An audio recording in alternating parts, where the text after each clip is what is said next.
मेरा नाम रुखसा खान है।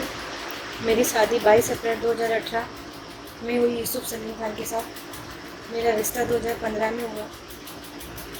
मेरी सास और मेरी बहन दोनों फैमिली थी। मेरा रिश्ता मेरी सास लेकर आई थी।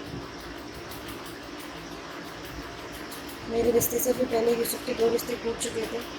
मेरी सास ने मेरी बहन से कहा कि मैं तुमको अपने किसी भी परिवार वालों से, ख़ानदान वालों से नहीं मिलाऊंगी, क्योंकि वो लोग पहले भी यूसुफ के 2 रिश्ते तोड़वा चुके हैं। वो लोग नहीं चाहेंगे कि ये रिश्ता हो। और हम लोग भी मुंबई में किसी को नहीं जानते थे जो यूसुफ के बारे में किसी से पता कर पाते। मेरी शादी ग्वालियर से होना थी। मेरी सास ने मेरे पापा से, मेरे बहनों से कहा कि बॉम्बे की बारातें, हम लोगों को शादी बहुत अच्छी से चाहिए, बारात की खातिरदारी बहुत अच्छे से चाहिए, मेरी इज्जत का सवाल है। मेरे घर वालों ने मेरी शादी बहुत अच्छे से की, जैसा उन लोगों ने चाहा उससे भी ज़्यादा अच्छे से की। 20 शादी में स्टेट पे डिमांड रखते हैं कि उन लोगों को 4 व्हीलर गाड़ी चाहिए। उस वक्त मेरे घर वालों के इतने अच्छे हालात नहीं थे कि वो गाड़ी का अरेंजमेंट कर सकते थे।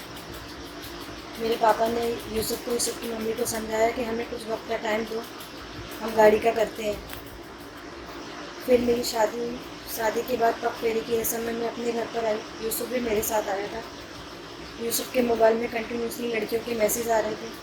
जब मैंने उससे पूछा कि ये सब चीज़ें क्या है, तो उसने मेरे हाथ से फ़ोन छिना के बोला कि तुम इन सब चीज़ों पे ध्यान मत दो। मैं शॉक हो गई थी वो सब चीज़ें सुन के, क्योंकि मेरा रिश्ता 3 साल पुराना था, तो मैंने उन सब चीज़ों पे इतना गौर भी नहीं किया और उस चीज़ को छोड़ दिया था। उसके बाद मैं प्रेग्नेंट हुई। घर वालों ने सबने कहा कि हम लोगों को बच्चा चाहिए। जब मेरे साथ 3 महीने प्रेगनेंसी के थे, यूसुफ मुझसे बोलने लगा मुझे अभी बच्चा नहीं चाहिए, क्योंकि हम लोग के झगड़े बढ़ते जा रहे थे। जब मैंने डॉक्टर के पास जाके अबॉर्शन कराने की कोशिश की, तो डॉक्टर ने बोला कि अभी अबॉर्शन नहीं हो सकता है। उसके बाद यूसुफ के छोटे भाई ने फांसी लगा ली किसी लड़की के पीछे। घर में पहले से ही टेंशन का बहुत माहौल था, और उसके बीच में यूसुफ की कोई ना कोई गलतियाँ बताई चलती रहती थी। यूसुफ हमेशा लोन लेता रहता था। मैं उससे पूछती थी कि वो लोन क्यों ले रहा है, क्योंकि घर में किसी भी चीज़ की ऐसी ज़रूरतें नहीं थी। बाद में मुझे पता चला कि उसकी खुद की पर्सनल ज़रूरतें हैं, उनकी वजह से वो लोन लेता था। और जब मैं उसको कुछ भी बोलती थी तो मुझसे झगड़ा करता था, मारा पीटी करता था, कुछ भी चीज़ उठा के मार देता था।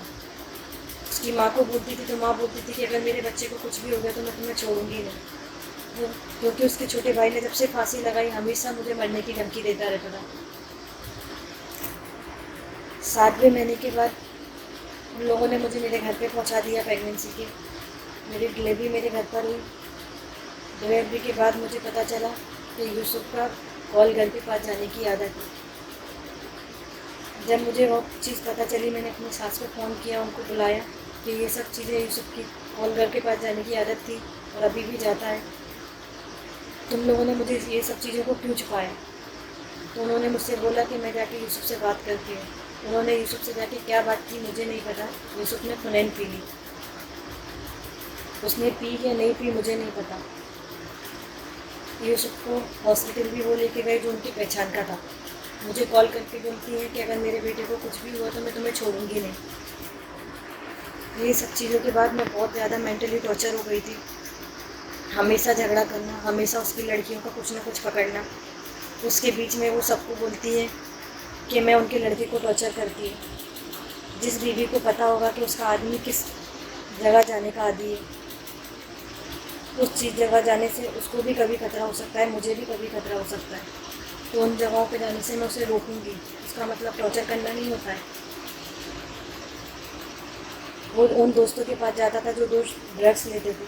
मुझे ये चीज़ का पता चला तो मैंने उन दोस्तों के पास जाने से मना करने लगी, क्योंकि उन सब जगहों पे जाने के बाद भी कोई ना कोई प्रॉब्लम बाद में होती ही होती है।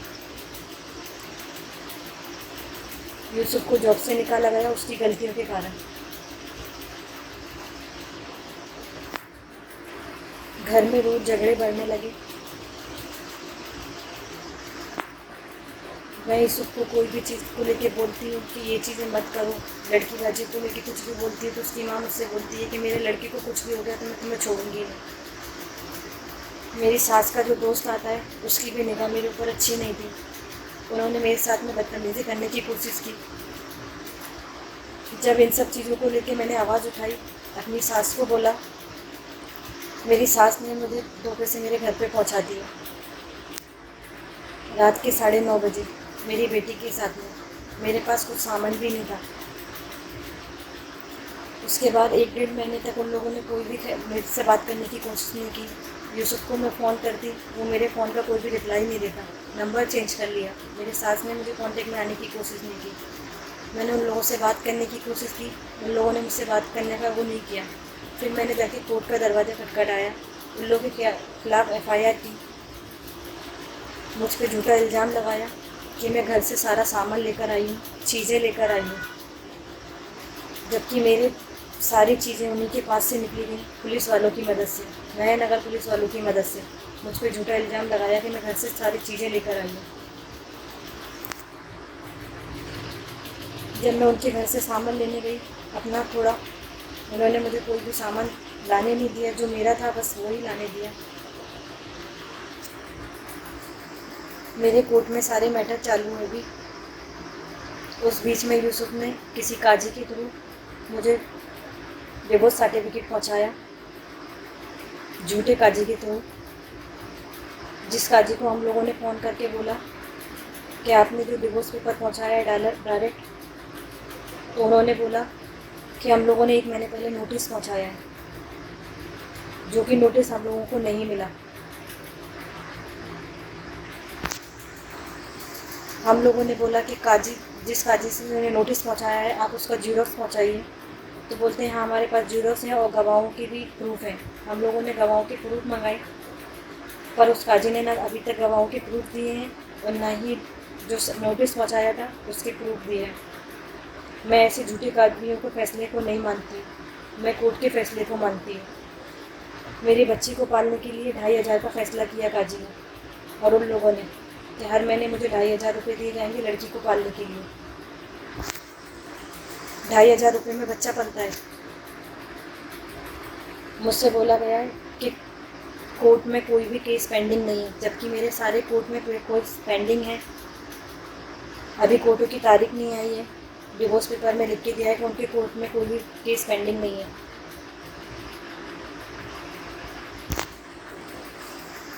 आज ये लोग मेरे साथ ऐसा कर सकते हैं, कल किसी और के साथ भी ऐसा कर सकते हैं। आज मुझे मेरी बच्ची को सड़क पे खड़ा कर दिया। मेरे पास रहने के लिए भी घर नहीं है, मैं अपनी बहन के घर पे रह रही हूँ। ये लोग किसी भी लड़की को लेकर आएंगे, बच्चा पैदा करेंगे और उसको घर रास्ते पे छोड़ देंगे। मुझे मेरे कोर्ट पर, कानून पर पूरा भरोसा है। मुझे जो भी इंसाफ मिलेगा मेरे हक में मिलेगा। ऐसे झूठे काजियों का मैं हक नहीं मानती हूँ और ना ही मैं इन लोगों की कोई चीज़ को सबूत मानती हूँ। मुझे कोर्ट से जो भी फैसला मिलेगा मुझे मंजूर होगा और मेरे सारा फैसला कोर्ट पर अभी चालू है, तारीख चालू है मेरी। उस बीच में इसने मुझे डिवोर्स पेपर पहुंचा दिए। पहले से ही इतना मेंटल टॉर्चर करने के बाद भी